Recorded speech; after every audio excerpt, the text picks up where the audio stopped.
Selamat pagi, selamat beraktivitas kembali kita semua. Perkenalkan, nama lengkap saya Sapatro Emmanuel. Pada pembelajaran pagi hari ini, kita akan membahas pengertian menyajikan data dan mengelola data. Pada pengertian ini ada beberapa subtopik yang kita bahas.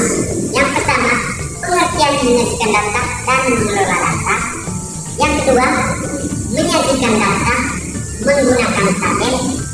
Yang ketiga, menyajikan data dalam bentuk diagram.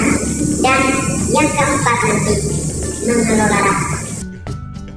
Baik adik-adik, itu tadi beberapa subtopik yang kita bahas pada pagi hari ini. Dan pada kesempatan ini adik-adik, saya akan menjelaskan dari keempat subtopik yang kita pelajari pada pagi hari ini. Baik adik-adik, kita langsung saja pada pengertian pertama.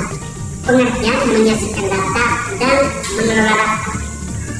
Kegiatan menyajikan dan mengelola data ada di kehidupan sehari Bapak dan Ibu guru serta siswa. Contohnya di sini adik-adik, di kelas kita bisa menemukan banyak data. Seperti yang pertama adik-adik, nama siswa. Yang kedua, nomor absen. Yang ketiga di sini, umur siswa. Yang keempat, jenis kelamin siswa. Yang kelima, nilai rata-rata siswa adik-adik. Dan yang keenam, jadwal pelajaran dan yang lain-lain. Nah, ini membuktikan kalau menyajikan data di sini adik-adik merupakan mengelola data tidak selalu terkait dengan hal-hal yang besar. Terus yang terpenting berjumlah banyak. Karena sebenarnya menyajikan data di sini adik-adik, mengelola data bisa dimulai dari hal-hal yang ada di sekitar kita. Di sekitar kita yang dimaksud di sini ya. Contohnya tadi di dalam ruangan atau di lingkungan sekitar. Itu untuk pengertian menyajikan data dan mengelola data di sini. Berikut adik-adik contoh penyajian data dalam bentuk tabel.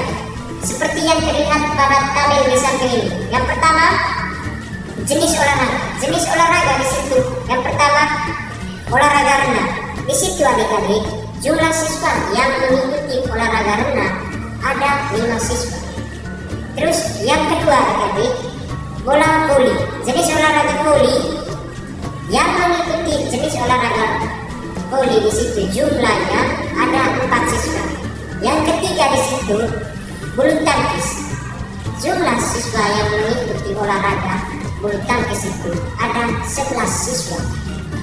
Yang keempat di situ, jenis olahraga sepak bola. Di situ adik-adik dapat kita lihat jumlah siswa yang mengikuti olahraga sepak bola ada 13 siswa. Yang terakhir di situ adik-adik, olahraga basket. Seperti yang terlihat pada gambar di samping atau pada tabel di samping adik-adik, jumlah siswa yang mengikuti olahraga basket ada 7 siswa. Nah, dapat kita simpulkan adik-adik, dari tabel yang ada di samping yang banyak peminat jenis olahraganya, di situ ada olahraga sepak bola. Baik adik-adik, selanjutnya kita masuk ke pengertian yang ketiga, menyajikan data dalam bentuk diagram. Diagram atau grafik adalah cara penyajian data berupa gambaran yang bisa mempermudahkan kita dalam membaca dan menafsirkan datanya. Ada beberapa bentuk diagram, mulai dari diagram batang, diagram garis, dan diagram lingkaran. Nah, yang pertama, diagram batang. Diagram batang ini merupakan salah satu cara terbaik untuk menyajikan perbandingan frekuensi data. Berikut cara membuat diagram batang secara mudah dan cepat. Yang pertama, ada berbagai cara yang dapat dilakukan untuk menyajikan data. Salah satunya dengan menggunakan diagram batang. Selain mudah diterapkan, diagram batang juga efektif digunakan karena bentuk persegi panjangnya dapat mewakili frekuensi nilai tertentu. Diagram batang juga paling cocok digunakan untuk melihat frekuensi data. Diagram batang merupakan jenis grafik yang digunakan untuk menunjukkan dan membandingkan kuantitas data dalam kategori yang berbeda. Selain itu, diagram batang juga bisa dipakai untuk membandingkan perubahan data penelitian dalam periode tertentu.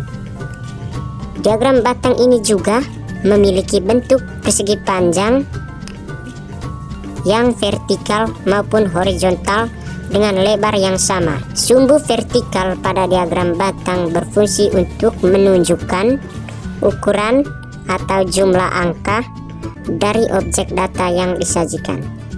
Sementara sumbu horizontal pada diagram batang menunjukkan nama objek data yang akan disajikan dalam diagram, seperti contoh pada gambar yang telah dipaparkan.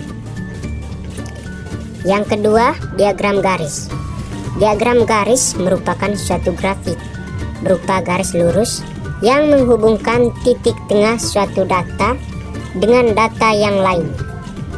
Diagram garis memerlukan sistem sumbu datar atau horizontal dan sumbu tegak atau vertikal yang saling berpotongan tegak lurus.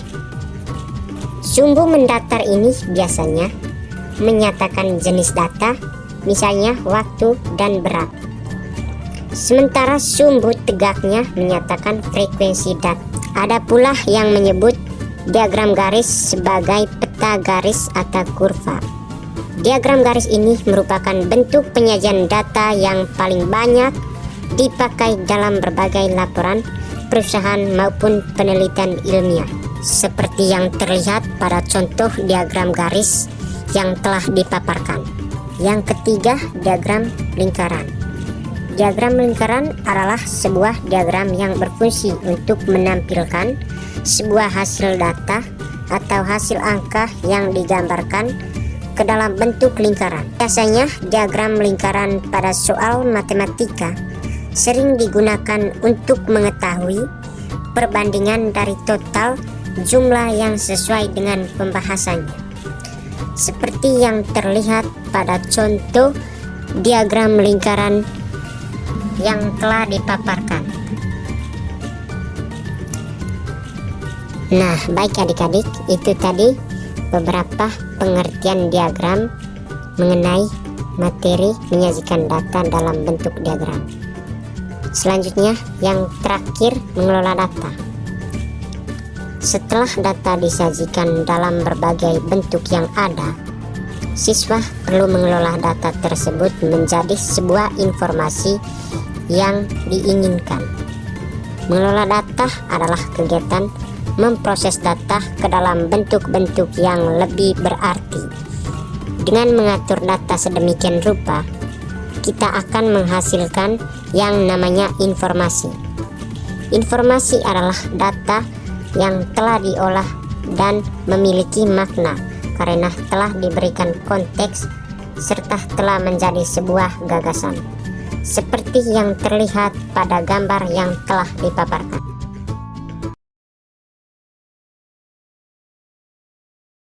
Nah, baik adik-adik, setelah mendengarkan penjelasan materi di atas, di sini saya akan memberikan salah satu contoh soal berkaitan dengan diagram batang. Seperti yang terlihat pada data di atas, pada minggu keberapa sepatu terjual paling banyak dan berapa selisih minggu ke-1 dan ke-4.